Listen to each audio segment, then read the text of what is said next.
आज पुन्हा एकदा व्यावसायिक सिलेंडरचे दर वाढले। 19 किलोच्या सिलेंडरमागे आता 53 रुपये जास्तीचे मोजावे लागणार आहेत। महत्त्वाचं म्हणजे या वर्षातली ही तब्बल 7वी दरवाढ। मात्र या दरवाढीमुळे हॉटेल व्यावसायिकांची मात्र अडचण झाली आहे। यामुळे वडापाव, मिसळ, तर्री पोहे आणि तांबडा पांढरा रस्सा यासह तुमच्या आवडीचे सगळे पदार्थ महागणार आहेत। बघूया राज्यातल्या वेगवेगळ्या भागातून या दरवाढीचा घेतलेला हा खास आढावा। गॅस दरवाढीमुळे वडापाव महाग। कमीत कमी 2 रुपये वडापाव होता मुंबईला आलो तर, आणि आता तोच वडापाव 20 रुपये झाला। नाशिकची मिसळही महागली। नाशिककरांचा आणि मिसळचा अतूट नाता आहे। सिलेंडर दरवाढीमुळे 5,000 रुपये जरी पर प्लेट मागे जरी वाढली तरी आमचं मिसळ खाण्याचं कोल्हापुरात थाळीतून तांबडा पांढरा गायब होणार का? इंधनाचा पुरवठा व्यवस्थित झाला पाहिजे तर हे व्यवसाय टिकणार आहे। नाहीतर हे काही दिवसांनी थोड्या दिवसांनी हे कमी ताटातनं कमी एक वस्तू कमी होत जाणार। नागपूरच्या तरी पोह्यांनाही महागाईचा तडका। व्यावसायिक गॅस सिलेंडरच्या दरात आज पुन्हा एकदा मोठी वाढ झाली। 19 किलोचा व्यावसायिक सिलेंडर तब्बल 53 रुपयांनी महाग झाला। याचा परिणाम आता थेट हॉटेलमधल्या रेट कार्डवर होणार आहे।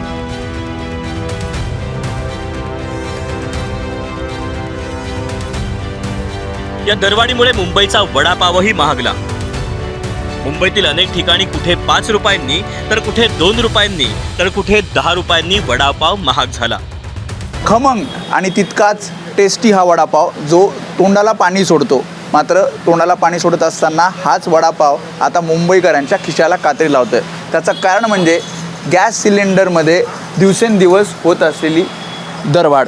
सध्या आपण बघितलं तर आज पुन्हा एकदा गॅस सिलेंडरच्या किमतीमध्ये वाढ झालेली आहे। 43 रुपयांनी हे व्यावसायिक गॅस सिलेंडर वाढलेलं आहे आणि 3067 रुपयाच्या जवळपास एका या व्यावसायिक गॅस सिलेंडरची किंमत झाली। आणि त्यामुळे अर्थातच अनेक अडचणी वडापाव विकणाऱ्या सगळ्यांना येत आहेत। कारण सध्या मी विक्रोळीच्या श्री सिद्धिविनायक वडापाव सेंटरवर आहे आणि इथला वडापाव खाण्यासाठी अनेक जण सकाळपासून गर्दी करत असतात। मात्र या वडापावच्या किमतीमध्ये सुद्धा भाववाढ झाली आहे। ती भाववाढ अशी की सुरुवातीला हा वडापाव 15 रुपयाला होता, मग 18 रुपये वडापावाची किंमत झाली आणि आता हाच वडापाव 20 रुपयाला झालेला आहे। तेलाचे भाव वाढले 200 रुपयांनी, बेसन वाढलेलं आहे, बटाटा नॉर्मली एक दोन रुपये कधी चढतो उतरतो, कांद्याचा भाव वाढलेला आहे।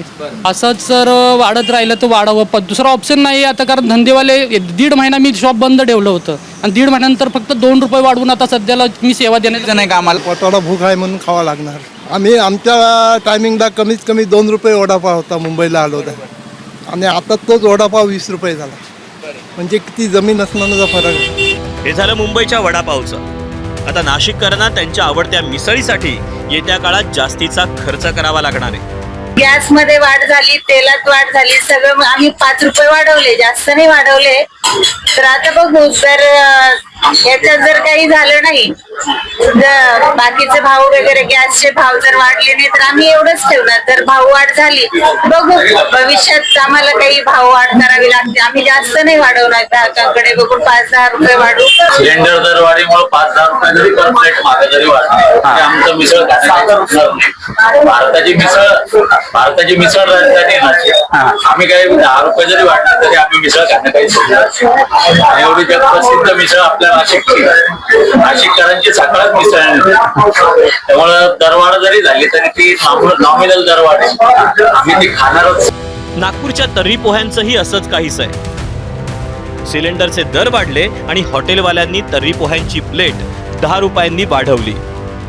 शकतो की रामदासपेठ परिसरातील हे प्रसिद्ध तर्री पोह्याचं दुकान आहे। सकाळी 6 वाजतापासून इथे ग्राहकांची जी रांग लागते ती सायंकाळी 9 वाजतापर्यंत कायम असते। आणि आपण बघू शकतो की समोर बोर्ड देखील पाहायला मिळत आहे। 1 एप्रिलपासून यांनी आधी जे 30 रुपये प्लेट तर्री पोहा मिळत होता आता ते 40 रुपये झालेला आहे। आणि परत सिलेंडरचे जे दर आहे, विशेष करून व्यावसायिक सिलेंडरचे दर वाढल्यामुळे आता यांच्यावर परत पोह्याच्या किमतीमध्ये वाढ करण्याचा एक दबाव निर्माण झालेला आहे। कारण की मागच्या साधारण 3 महिन्यामध्ये जे व्यावसायिक सिलेंडर आहे यांच्या दरामध्ये डबलने वाढ झालेली आहे। जे सिलेंडर आधी 1500 रुपयामध्ये मिळायचं ते आता नागपूरमध्ये 3220 रुपयामध्ये मिळत आहे। त्यामुळे तर्री पोहा व्यावसायिकांवर याचा काय परिणाम झाला हे आपण त्यांना विचारूया। असं कमर्शियलचा सिलेंडरचा 220 रुपये रेट आहे आजच्या। 2 महिन्या पहिले कमर्शियल सिलेंडर 1500 रुपये फक्त। त्यामुळे मला पोह्याचे रेट वाढवण्यात आले. विक्रीवर काही परिणाम झाला? दर वाढवले तू 30 रुपयाचे 40 रुपये केले तर काही सेलवर परिणाम झाला? थोडा बहुत परिणाम झाला आहे सर. आता वेळ लागेल पण होऊन जाणार, कव्हर होऊन जाणार. हां, कोल्हापूर आणि तांबडा पांढरा रस्सा हे समीकरणच. पण सिलेंडरच्या दरवाढीमुळे कोल्हापुरी थाळीतून प्रसिद्ध तांबडा पांढरा रस्सा गायब होतो की काय अशी भीती निर्माण झाली.